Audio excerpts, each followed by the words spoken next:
Hey guys, so a few hours ago the audio company Zoom announced the Zoom H8, a direct successor to the popular Zoom H6, which remains one of the most popular audio recorders on the market. And this is it here.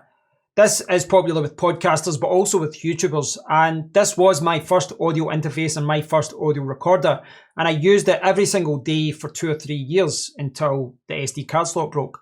But despite the SD card slot breaking, I'm still a big fan of the Zoom H6 and I'm still a big fan of Zoom in general. I've got the Zoom F8 downstairs, that's amazing, and it's only a few weeks ago I gave away the U24 to my friend Kevin. But the replacement to the Zoom H6 is the Zoom H8, and this is it here. So they introduced quite a few new things here. You've got a colour touchscreen and you've got 2 additional XLR inputs there as well. So it looks like it's quite a flexible device, just as much as the last one was. But I know design is always subjective, but I really do think this thing looks ugly. I really do. Looking on social media, there's a lot of people that do like this design. They're saying it's cool. They say it's futuristic. I think it just looks like a Frankenstein's monster weird collection of parts stuck together. The original looked a little bit sleeker, a little bit more professional. But I don't think it's not necessarily a bad thing. I don't think so, because at the end of the day, you buy these things to be functional. You buy them to do what you need it to do. And they've added more functionality and they've certainly improved the device. So it wouldn't put me off buying it, put it that way. So looking at it here, you can see some of the improvements. As always, Zoom has got a mic capsule at the top. They've got the XY mic capsule. And then you've got 6 inputs. Now, they're actually numbered 1, 2, 3, 4. And then these 2 in the middle are A and B. And those ones are XLR TRS combos. So those 4 are XLR, these ones are combo ports. Now you've got a big record button down the bottom, which hopefully you should be able to avoid pressing by accident. But the one thing I did find with the original was sometimes, the dials were sometimes easy to hit, which made it easy to change the gain volume and adjust your levels, but it also meant if it was in a bag or you knocked it against something, the gain levels could change. So you kind of need to remember what level you have set for each mic. Not a deal breaker, but it is something to note. The colour touchscreen does look good though. You can see here they've got dedicated apps for field recording, so on top of your camera, etc., for recording music and for recording podcasts. So I've not seen them yet as far as, I've obviously not tested it yet, but I do like the idea of different configuration presets and different options being set for whatever you're doing, recording music, podcasts, etc. There's also options there for the audio interface, the line out level, and the SD card slot. So yeah, it's just talking about your workflow, and it's more of an evolution. They've really expanded upon what the original could do and they've improved it. And you can see it's been used in a few different situations: recording a podcast, recording an interview, recording music, and recording in the field. Now the mic capsule, at first I thought this was different. I thought this was different than the one that I had, because the one that I had was silver. But looking at the Zoom H6, they're now calling it the Zoom H6 Black. It looks like they've just modernized the design and made it the same color as the device. So it looks like it's the same mic capsule as the original. Hopefully they've improved the internals though. I had a look for that. I couldn't see anything to confirm that. But the interchangeable mic system is something that's always been good. It's always been something that I've really liked about it. And I had a few different mics. I had the XY. I had this one, the mid-side mic. And I had the shotgun mic. Now there was 2 shotgun mics. There was one that was mono and there was one that was shotgun. And I think the one I had was that one, I think. I could be mistaken, but I had one of the shotgun mics and the side mic and the XY. They do have new mics there as well though. They've got the XAH8, which looks like a Martian's tentacles or something. Yeah, this looks pretty good as well. This looks like it's a better microphone than the standard XY.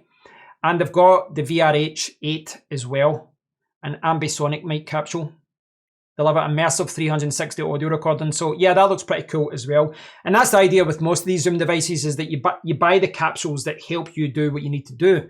Now the 6 inputs, as I said, but you can buy this. Now the original additional capsule you had could give you 2 extra inputs, but this one is giving you 4 extra XLR mic inputs. So you can potentially make your Zoom H8 look even uglier.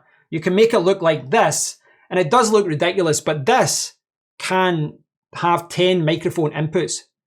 That's tremendous. That's absolutely tremendous. On a portable recording device like this, that you can input 10 devices, that's absolutely amazing. And without doubt, this is one of the best-selling features of this. You know, the fact that you can use this in so many different ways, and you're not tied to your computer. You're not tied to your house. You can stick some batteries in or use a power bank, and you can go out and you can record a podcast or record from the car or record from your camera and potentially have 10 microphones. It's ridiculous.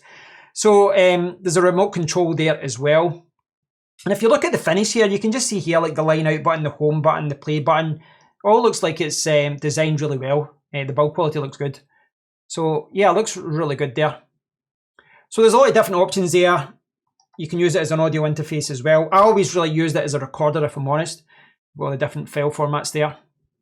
What I will say as well is that I'll leave a link to this so you can check out all the specifications. Now, what I will say is that price-wise, if you click on buy now, it takes you to a list of American and Canadian stores, and I couldn't find any shop that actually had it in stock yet. But I did check online, and on social media, I found that, well, this, I'm hoping it's true, where it says it's going to be $400. So $400, probably 400 euros in Europe, probably £350 in the UK, or 380 or something. By that price, I think that's a good deal. The original 8.6 is still being sold at, in the UK anyway, about 300, 315. And it's the same in the USA, about $300 or so. And, you know, that's definitely worth an extra $100 as far as the extra functionality that you get with this. So I don't like the look of this, but they've certainly improved it. And I think it looks good. Standard batteries or rechargeable batteries up to 20 hours with 4 AA batteries. Yeah. Up to 512 gigabytes of storage as well. So I'll leave a link to this so you can check it all out and you can see exactly what this is all about. It's a weird, bizarre looking device, but I think this does look good. I think this does look like something that if you're recording music, if you're a YouTuber, if you're recording videos for your camera, if you're a podcaster, you're going to be looking at this device. And whenever I'm looking at devices like that, I'm always thinking not only about what they can, you know, one thing they can do, I'm looking at, well, I might only use it for this thing sometimes, but, you know, I'll use it for other things sometimes as well. And there's a lot of situations where I think I could use that. You know, if I'm traveling, I'm not going to take a big audio interface. I want to take something more portable, but I still want the ability to be able to record from different microphones. So let me know what you think, guys. I'll leave a link to the website. Let me know what you think. I don't have a lot of details about this other than what's on the sales page, etc. But maybe down the line, this is something I'll pick up because I have given away my U24. I don't have a portable audio interface in my collection right now. So let me know what you think, guys. Have a look at it. Let me know what you think. And I'll speak to you all very soon. Cheers, guys.